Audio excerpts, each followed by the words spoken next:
talking. Perfect. Maybe just an opening statement on how busy you've been. I mean, you've been running since you got the job. It's been a hectic first month on the job, but we jumped right into team workouts as well as individual workouts. Just started our first week of July recruiting. Now we're here. We'll do team workouts today and tomorrow in preparation for our trip to Canada. And then it's right back on the road recruiting on Wednesday. But all in all, I've been very pleased with our guys.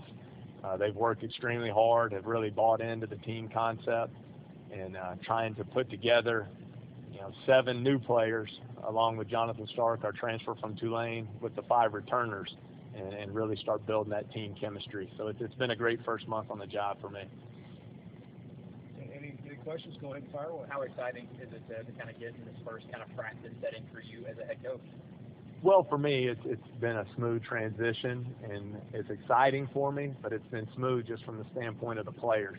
They've been so good in their effort and their energy every day in our team workouts that it's enabled me to hit the ground running and really start our preparation for Canada. How different is it going to be leading a practice rather than the assistant coach's role?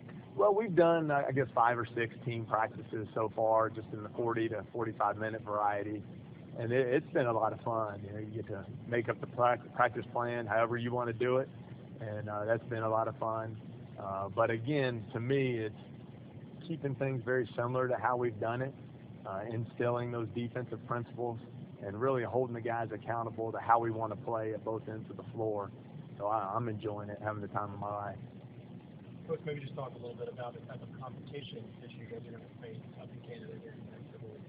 Well, that's the one thing that's going to be really challenging for us. One of the games up there is against Carleton University, who's won multiple national championships in Canada, beat Memphis by 20-plus points last summer. They've beaten Syracuse in recent years. So it's going to be a great test for us. Also, we'll play University of Ottawa and Concordia University as well while we're up there. So we'll definitely face stiff challenges while we're in Canada. I know bonding will be an important aspect of the trip to Canada. Talk a little bit about that, and then strategically, what will you use it for? Well, I would rank the games last on my list of priorities as far as the trip is concerned. First and foremost is these 10 days of practice, getting to build our team and really implement our defensive system as well as a few offensive principles that we plan to use throughout the season, and get a little bit of a head start on our practice preparation for October. And then secondly is just the experience that these players are going to get, the opportunity to travel together to Canada, see another country, get to tour Ottawa and Montreal, those historic cities, and spend that time together really creating that team chemistry that it's going to take for us to have a successful season. So that's our priority list going into it. Tell me a little bit about the practice schedule for you guys. You guys have got 10 practices before you head up to Canada. And just a little more about this trip to Canada in general. Every 4 years, I think NCAA allows a team like Murray State to go to Canada. Sure. Tell me a little bit about that. Well, like you said, every 4 years you can take a foreign trip with your team as long as it's outside of time when school's in session. So we'll take our team there. The advantage of it is you do get the 10 additional days of practice in the summer in preparation. And for us while we're there, I want it to be about more than just the games. It'll be about the team meals that we take. It'll be about touring the city. We'll do some unique team building exercises while we're there. So it's going to be a lot of fun for us. You talk about having those additional 10 practices. How important is that for the team, because there's so many new guys that haven't played with each other in a full setting? Right, and it'll be their first introduction to Murray State basketball for 5 of them. And then with G. McGee, he's had a great off season, so expecting him to step into more of a leadership role since he does have a year in the program. But as far as the 10 practices, the one advantage it'll give us, I want to be able to teach some of the drills that we're going to use throughout the season, so they have a head start. When we start official practice in October, there'll be less teaching and more competition, and we can practice at a more up-tempo pace because we won't have to go over each and every drill that we want to run. Is there one thing in particular that you're looking to get out of these guys in these practices? Toughness and competition. I want them practicing with high energy. I want them to compete in every drill that we do. And then the one thing also I want skill development is going to be a huge part. I still want it to be individualized to where each player is getting better. And then the last thing for me is sometimes we lose sight of in this process. I want them to have some fun. I want these 10 days to be fun and exciting, and then I want them to have, the time of their lives on their trip to Canada. You guys are going to stay arguably the program at its pinnacle in popularity, with Cameron Payne recently leaving for the Oklahoma City Thunder, going in the lottery in the India draft. How do you guys plan to replace Cameron Payne? You've done a phenomenal job at being able to retain as a new head coach, retain all the recruits that Cone brought in. How do you plan on replacing Cameron Payne? Not only that, but as a mixture, getting your guys, especially as a new head coach, and trying to fill the shoes as a player as soon as Cameron Payne again. Sure. Well, Cameron will help us in continuing to build our national brand because of the notoriety he's brought to the program. And that'll only help us in our recruiting efforts. But my message to our team is very simple. We're not worried about who we were a year ago or who was here and who's not. All we're worried about is who we can become as a team. These 13 guys, our new coaching staff, the support staff, who can we become and how can we best maximize our team? And so roles will be different. We might not, our point guard might not average 20 points and 7 assists a game. We might not have a Jarvis Williams who's averaging 18 points, 10 rebounds a game. All right, but we'll have Jeffrey Moss. Can he step up and take another step in his development as a player and go from 12 a game to 16 a game? Can Wayne Langston go from being the first post player off the bench to being a starter? Those are the things that we got to answer here in the coming months. Are the guys anxious to get on the court together and play in a game setting, especially when they go to Canada? Well, I think so. The one thing we really have going for us with these guys is we have high character players who love the game. They love being in the gym. So these guys are consistently in the practice facility working on their games, and they play 5-on-5 pickup games 3 or 4 times a week and compete at a really high level on those. So it's not like this is going to be brand new to them. They've been working extremely hard all summer, and now it's just going to be a little bit more structured and more organized. So they're excited and ready to go. You've got a lot of new guys, and as a result, they don't have a lot of experience playing together. But a lot of them have a good bit of experience. Junior college guys, the D1 transfers. Has that helped as practice has gone along through the summer? Well, I think so. And when Coach Prohm really started this, and we plan to continue it, is we want to recruit guys who are all about winning.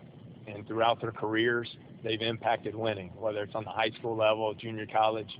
You look at Bryce Jones coming from Jones County. They won the national championship in junior college. A.J. Patty, they won over 30 games both years at Vincennes.